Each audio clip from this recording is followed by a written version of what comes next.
Reka twongere tubahe ikaze hano Nyabikenke, mu kagari ka Nyabikenke, aho tugiye kubazanira inzu iri mu bwoko bwa konoshi, iri ahantu heza cyane hafi n'imusave, bishatse kuvuga ngo uri kuva i Musave kugira ngo ugere aha ngaha n'amaguru, reka dukoreshe amaguru, ni iminota 20 gusa.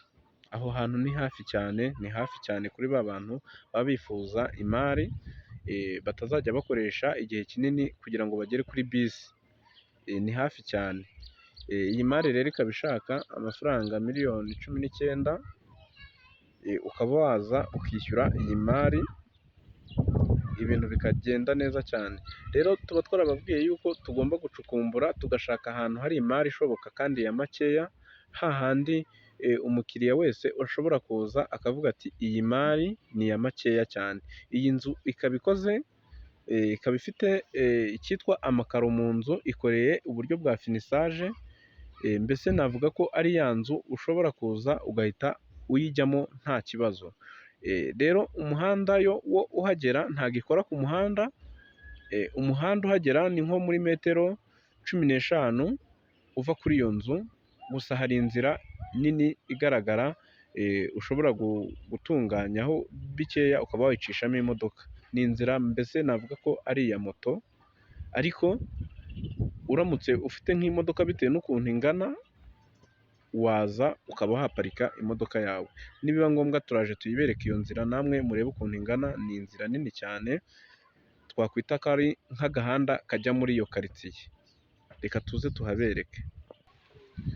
Dore wa muhanda nguyu, ka gahanda twavuga n'uyu kajya muri karitsiye, ngira ngo murakabona. Ni ahantu hatuwe rwose, karitsiye nziza cyane iri hano hafi n'imusave.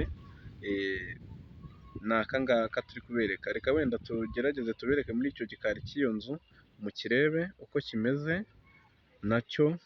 Murumva turahindukiza kamera duhita tujya muri icyo gikari cy'iyo nzu. Dore ngaho, dore icyo gikari, dore ngiki. Urabona ko harimo n'andi mazu mu gikari, mbese bishatse kuvuga ngo ni inzu ushobora kuza ugahita uza ukayijyamo nta bindi bigusabye kuba wakora. Murabona rero ni inzu nziza iri ahantu hameze fureshi. Wenda reka tugerageze tubereke aya ngaya. Aya ni amakaro, hose ifite amakaro. Ni inzu nziza rero itabacika hano i Nyabikenke, ihagaze amafaranga make ya miliyoni 19, kandi ushobora kuza ukaba wajya mu biganiro, ariko yatubwiye ati miliyoni 19 yazifata rwose, yazifata. Murabona imbere yaho n'ubundi ni kwa kundi imeze, ni uku imeze.